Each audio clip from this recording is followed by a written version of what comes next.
Today I thought, why not talk about my 1-star witchy books that I have read so far. So for those of you who are new here, I read a lot of witchy books. Pretty much every other day I'm reading a witchy book. And because of that, I have read so many. So naturally I start to slowly get a collection of they're not good. And so I made a list of each star review that I've done. Goodreads does a 5-star review system, so you have 1, 2, 3, 4, 5. And so today we are going to be talking about my 1-star books. To be honest, I thought this list was gonna be longer. This is the shortest out of them all. It's interesting to see what my most common star is, because it ain't this one. This is the least. This one, I have so few books. I'm so surprised. Because truly, when I think back, there are a number of books that I'm like, it's really bad. And then, when I went to actually get the notes for this prepared, there wasn't that many. I really didn't have that many that I was like, oh yeah, these are bad. There was just a couple, which is insane. Because, again, I've read a lot of books. Last year, I read 70-something books. This year, I'm with the fiction one, so, minus maybe 5 or something at that point. I have read over 50 books so far this year, with plenty more coming, and so, I have a lot of books read. And so I thought this would just be fun to read off my 1 stars and why. So the first book on the list is one that I had read last February. So it's been a minute since I read this book. So I've got my notes from Goodreads. So let's talk about this. So this was Not Magic, a handbook of powerful spells using witches' ladders and other magic knots. Mystical Handbook by Sarah Bartlett. A 1-star, needless to say, because you're watching this video, right? There's a lot of potential with this topic, but don't waste your time or money on this one. There are a number of complaints others have discussed, but here are my main red flags for this book. Number 1, zero information about the author. It's likely a ghostwriter who was hired for this project who isn't a practitioner and got their information from a Google search. A good author on the topic will include their background, which typically includes how long they have been practicing and what traditions they specialize in. If I remember right, there might have been some information on the Amazon listing, but nothing on the book itself, which is still a red flag. There should be something about the author on a book. That's just one of those things. If it's not there, that is a red flag that the author is probably a ghostwriter that was just given a project. They're not actually into the community. They just had to research enough to write a book. Number 2, no bibliography. Any decently written book on witchcraft, paganism, and the occult will have a bibliography and likely recommended reading list as well. The lack of this and overall writing style leads me to believe the information is strictly from a quick online search. So again, there wasn't a lot.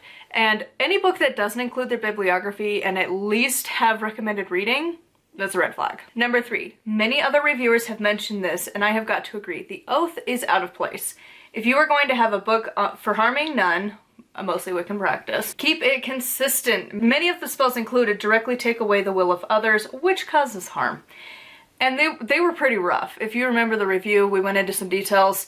I can't remember if I had an extended discussion on this one, but it was rough, to say the least. Then we have number 4. The spells are all over the place. Eclectic practices are fine, but there is a line for eclectics and for appropriation. The one that stuck out the most to me was the Chinese dragon charm for good fortune. Meanwhile, at the beginning, you've got the vain goddess of love being called on for a spell to inflict your will on another. The spells were all over the place. I remember hating this book for that reason alone. The verbiage, the way they were handling things, it was like, where are you going? Well, stop. It was not my cup of tea. And number 5. This is by far the biggest red flag for any book on the topic of witchcraft, paganism, the occult, and magic, and it is likely overlooked by many. On the publication section, which the editor-publisher couldn't be bothered to give even a full page to, included this quote. For entertainment purposes only, do not attempt any spell, recipe, procedure, or prescription in this book. The author, publisher, packager, manufacturer, distributor, and their collective agents waive all liability for the reader's use or application of any of the text herein. If you tell me not to use your book for the intended purpose of the book, I'm not going to recommend your book. That was my point where I read that, and it immediately went to a 1-star, and it never recovered. It never had any saving grace to the book. It was a dumpster fire. Then we've got another one that I absolutely truly hated. So this is Basic Witches, How to Summon Success, Banish Drama, and Raise Hell with Your Coven. And I don't know how to say their names. Jaya, Saxena, and Jess Zimmerman. This book was so bad. The main thing that you need to remember for this book, my review was pretty short.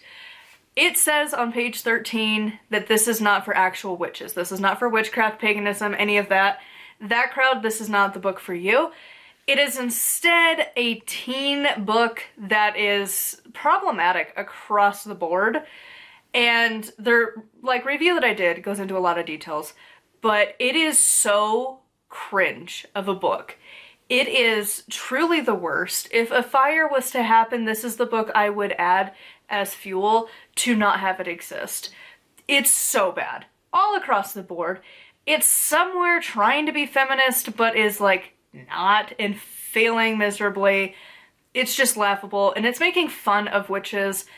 And it's just a terrible book. It just needs to not be in print anymore. And then my last 1-star book. I know, there's only 3. I'm really surprised.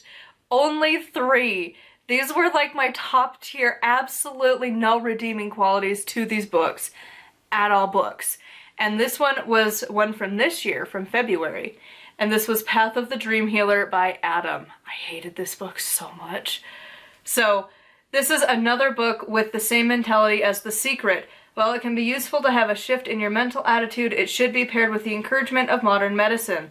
Instead, there is bias laced through this book that doctors are wrong, and if you can't heal yourself or through him, then you're obviously the reason why. You are choosing not to heal. All his examples are rather intense, usually involving cancer, most of them severe, and of course all are miraculously healed and the cancer is gone. Everyone would love to have this be reality. However, it's setting unrealistic expectations for the results of visualization. He even admits he won't tell clients if they are dying because even he could be wrong. Red flag, read with caution. And I remember, looking back on this book, this author is, on such a flippin' high horse on how much power he has and that only he can heal you and he's teaching others, but it's really your fault if you can't do it. But then also with the death thing where it's well, it's not my place to say if somebody's gonna die even though I know they're dying. I'm not gonna say anything. It just comes across so egotistical, so I am the chosen one, and it feels so cult leader vibes about it, where it's his manifesto of sorts. It's just so cringe. It was awful. I'm so glad that it's out of my life now, and I would never read it again, and I just kind of want to get rid of it because again, it was terrible. That is it for my 1-star reviews. I'm really surprised, genuinely, I only had 3. I thought there would be more. Wait till we get to the section that has the most, because it's I swear 90% of the books fall into that category. The rest are just a little bit here, a little bit there, a little bit there. But there's one of them is so many of the books. So leave your guess in the comments below of which of the 1 to 5 stars, well I guess now 4 to 5, 2, 3, 4, words, the remaining ones, which one you think is going to be my top one. And by top, I mean the one that has the absolute most in that section, because there's a lot. Huge thank you to my patrons. I'll have their names here on the screen. If you'd like to support me and get access to exclusive content, it is patreon.com/nightwillowcrafts. Make sure to like and subscribe. I post every single day, and until next time, thank you so much for watching, and blessed be.